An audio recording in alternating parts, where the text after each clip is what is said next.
Hello everyone, start कर रहे हैं। आज फिजिक्स का लेक्चर नंबर 6 है, जिसमें हम डील करेंगे एप्लीकेशन ऑफ इलेक्ट्रिक फील्ड। इससे पहले हम जितना अभी तक पढ़ा है उसको रिकैप कर लेते हैं एक बार शॉर्ट में। रिकैप करते हैं। अभी तक चैप्टर कौन सा था?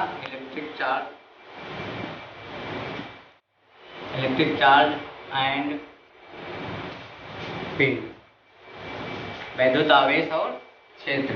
इसमें हमने क्या क्या देखा? इसको पहले चार्ज देखा, चार्ज क्या होता है। फिर उसके बाद कूलॉम्स लॉ आया, इनके बीच फोर्स देखने के लिए। कूलॉम्स लॉ में इतनी चीज़ें हमने देखी, इसका लॉ देखा, फिर इसका वेक्टर फॉर्म देखा, फिर सिमिलैरिटी देखी, किससे? ग्रेविटी से, सिमिलैरिटी टू ग्रेविटेशनल फोर्स। इसके बाद इसकी हमने लिमिटेशन देखी। फिर इसके बाद है ये दो चार्जों के लिए वैलिड था। दो चार्जों की हम बीच की फोर्स निकाल लेते, और जब तीन या और भी अदर चार्ज होंगे तो उसके बीच की फोर्स निकालने के लिए एक प्रिंसिपल आया था, जिसे कहते हैं प्रिंसिपल ऑफ सुपरपोजिशन।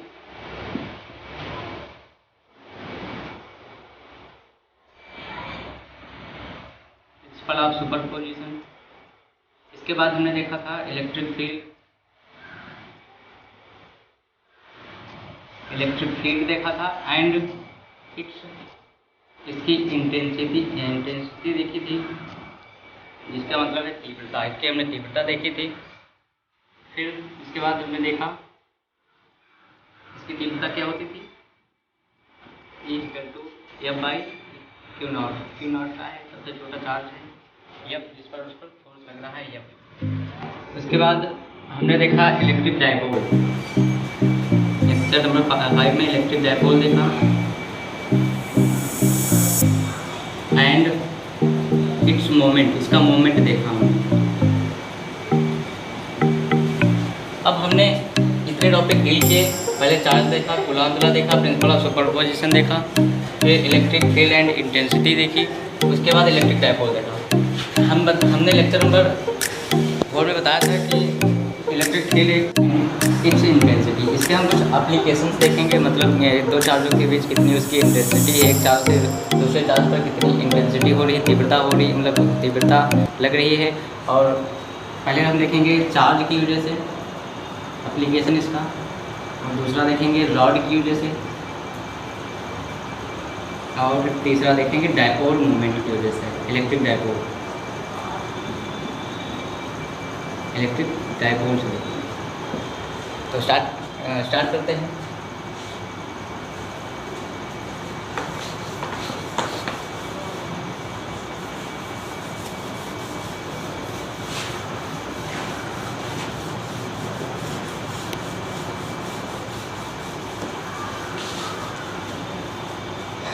पहले चार्ज की वजह से देखते हैं।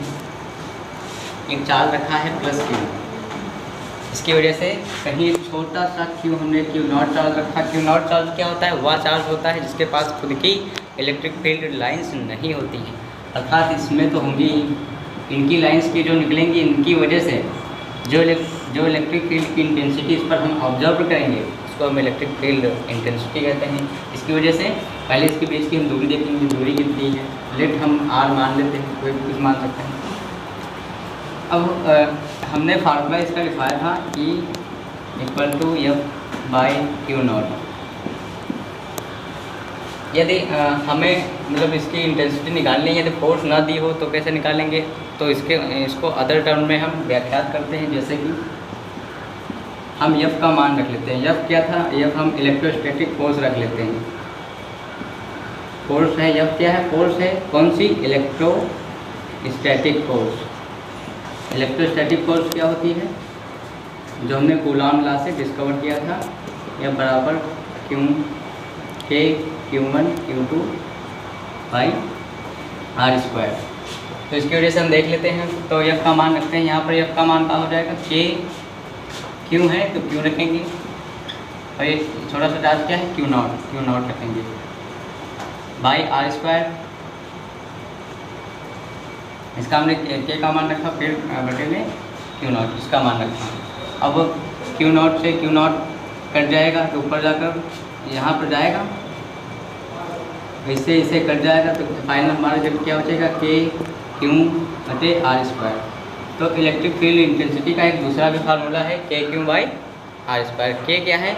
K कांस्टेंट है, इसका क्या कहते हैं कूलॉम्स कांस्टेंट है, जिसका मान होता है 9×10⁹, जिसकी व्यंजक मान होता है 1/4πε0 होता है। तो इसकी वजह से हम पहले हमने निकाल लिया, किसकी वजह से? एक चार्ज की वजह से कितनी इलेक्ट्रिक फील्ड इंटेंसिटी है, इतनी है। अब हम रॉड की वजह से देखते हैं।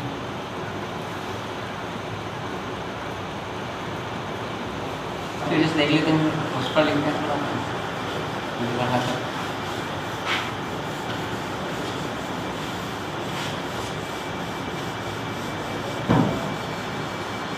इसका रिजल्ट देख लेते हैं, रिजल्ट लिख लेते हैं साइड में।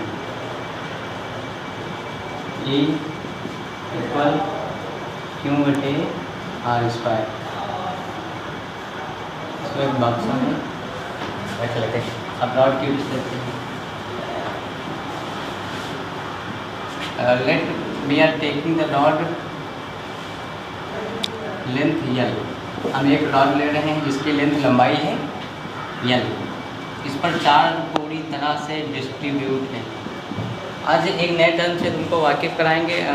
यदि कोई एक रॉड हो या फिर कोई एक सरफेस हो या फिर कोई एक वॉल्यूम हो, तो उस पर हम चार्ज डिटरमाइन करने के लिए एक चीज़ का उपयोग करते हैं, जिसको कहते हैं, अगर रॉड के लिए हो तो इसकी डेंसिटी, यदि हम जिसे चार्ज इस पर पूरी तरह से डिस्ट्रीब्यूट है, समझो चार्ज डिस्ट्रीब्यूट है, तो हम चार्ज का अनुमान ऐसे नहीं लगा पाएंगे। जब उसकी हम क्या कहते हैं चार्ज देखेंगे पर यूनिट लेंथ, मतलब 1 मीटर में यहाँ ऊपर चार्ज करता डिस्ट्रीब्यूट है, उसका सामान हेत का पूरे रॉड का हम मान सकते हैं, मतलब डिस्ट्रीब्यूट हो सकता है। अगर ऊपर चार्ज को पूछे कितना है, तो हम ऐसे नहीं बता सकते, उसको हम पर यूनिट लेंथ या पर यूनिट सेंटीमीटर, कुछ भी पर यूनिट मीटर बता सकते हैं। तो रॉड की वजह से देखते हैं, यहाँ पर एक कोई छोटा सा चार्ज रखते हैं Q0। यहाँ पर इलेक्ट्रिक फील्ड की इंटेंसिटी बतानी है, जिसकी यहाँ से दूरी है A। ओके, अब हम क्या कहते हैं, अभी तक हमारे पास एक पॉइंट चार्ज था, इसकी वजह से हमने F की वैल्यू रख दी थी KQ1Q2/R²। लेकिन अब तो ये पॉइंट चार्ज तो है नहीं, तो अब क्या वैल्यू रखेंगे? अब हम छोटा सा इसमें से छोटा सा इसका पार्ट काटेंगे, भाग काटेंगे, उसकी वजह से जितनी इंटेंसिटी निकलेगी उसको हम पूरे से इंटीग्रेशन यूज़ कर देंगे। इंटीग्रेशन क्या होता है? वह मेथड है कैलकुलस का, जिससे हम किसी भी छोटी चीज़ से, मतलब छोटी चीज़ निकाल कर उसे हम पूरी चीज़ बना सकते हैं। जैसे यदि ऐसा कोई एरिया दिया है, तो इसका एरिया कोई निकालने को पूछे तो नहीं निकाल सकते हैं, लेकिन उसके छोटे छोटे पार्ट काट कर उसको एक आकार देकर उसको हम पूरा से कैलकुलेट कर दें कितना आया है लिमिट देकर, तो हम उसका पूरी एरिया बता सकते हैं। वैसे एरिया इसका नहीं बता सकते हैं। तो एक इसमें छोटा सा भाग काटेंगे, इसका छोटा सा भाग काटना, इस पर चार्ज है dQ और dx लेंथ पे रहा। हमने एक छोटा सा क्या काटा, एक रॉड काटी छोटी सी डिस्क शेप की, जिस पर चार्ज dQ है और जो dx लेंथ की है। इस पर इलेक्ट्रिक फील्ड छोटी सी निकालेंगे, छोटी सी मतलब बहुत छोटा सा एरिया है ना, तो इस पर हम इलेक्ट्रिक फील्ड इंटेंसिटी निकालेंगे। इसका फार्मूला क्या होता है? Q ना होकर यहाँ पर क्या है dQ है, बटे यहाँ से इसकी लेंथ क्या हो जाएगी, यहाँ से इसकी लेंथ हम लेट कर लेते हैं, यहाँ से इसकी लेंथ हमने x मान लिया, कितनी मान ली x, तो इसकी हम x लेंथ लिख लेते हैं, x का स्क्वायर हो जाएगा। ओके, अब इसकी हम लिमिट रखते हैं। लिमिट क्या है? और a+L तक है इसकी लिमिट है। अब इसको सॉल्व करते हैं, इंटीग्रेशन का सॉल्व करना आता होगा, क्लास 11th में पढ़ा होगा। अब एक हमने टर्म दिया है λ/Q/L। इसको हम ये छोटा सा चार्ज है तो उसके लिए dQ/L, इसके लिए dQ/L हो जाएगा। dQ क्या, वो छोटा सा चार्ज है L लेंथ पर, तो तो डी क्यू की जगह पर हम डी क्यू की वैल्यू रख देंगे। डी क्यू वैल्यू क्या निकलेगा, इधर भेज देंगे लेमडा और यल, लेमडा यल हो जाएगा इसका चार्ज के, और डी क्यू की जगह पर क्या रखेंगे लेमडा यल बटे यहाँ इसका क्या कहते हैं जो लेंथ होगी तो वो लेंथ हमने छोटी सी काटी है, सॉरी इसके लिए माफी जाएंगे कि छोटी सी लेंथ है यह डी एक्स, जो हम यहाँ रख देंगे डी एक्स और यहाँ एक्स स्क्वायर। ओके, ए से ए प्लस यल इतनी मतलब इसकी लिमिट है। इसको ओपन करते हैं, के कांस्टेंट है बाहर निकल आएगा, अब लेमडा भी कांस्टेंट बाहर निकल आएगा, क्या बचेगा इसकी लिमिट है ए प्लस यल d x by x square. अब इसका हम जानते हैं कि इसको क्या कहते हैं, इसका फाइनल आंसर क्या आता है, कोई अगर लिमिटेशन में लिखा है डी एक्स या फिर डी आर बटे आर स्क्वायर, तो इसका फाइनल आंसर आता है -1/r। उसी प्रकार यहाँ पर हम इसकी वैल्यू पुट कर लेंगे के लेमडा,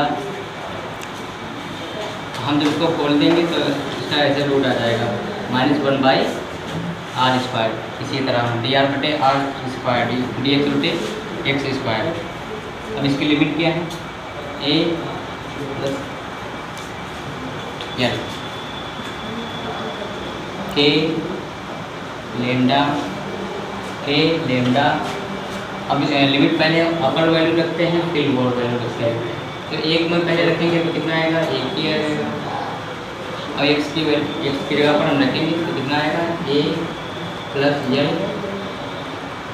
और सॉरी थोड़ी सी मिस्टेक ओके, यहाँ पर -1/r था तो यहाँ पर 1/x हो जाएगा, तो एक्स की जगह हमने ए प्लस यल रख दी वैल्यू रख दी। अब इसकी रखेंगे माइनस क्या हो जाएगा प्लस हो जाएगा 1/a। अब इसको सॉल्व कर लेते हैं, के लेमडा अब इसके हर बराबर कर लेते हैं -a प्लस यल अपॉन में a ब्रैकेट में a प्लस यल, इसको सॉल्व करते हैं। ये बाहर निकलेगा तो ए से ये खत्म हो जाएगा बटा यल बटे ए प्लस यल। तो इसका फाइनल रिजल्ट आ रहा है, यहाँ लिखते हैं ई इक्वल टू के लेमडा यल बटे ए प्लस यल। इसका है फाइनल रिजल्ट आ गया। हमने रॉड की वजह से निकाल लिया इस पर कितनी तीव्रता होगी, और हमने चार्ज की वजह से ये निकाला था, एक चार्ज की वजह से, और हमने रॉड की वजह से निकाला है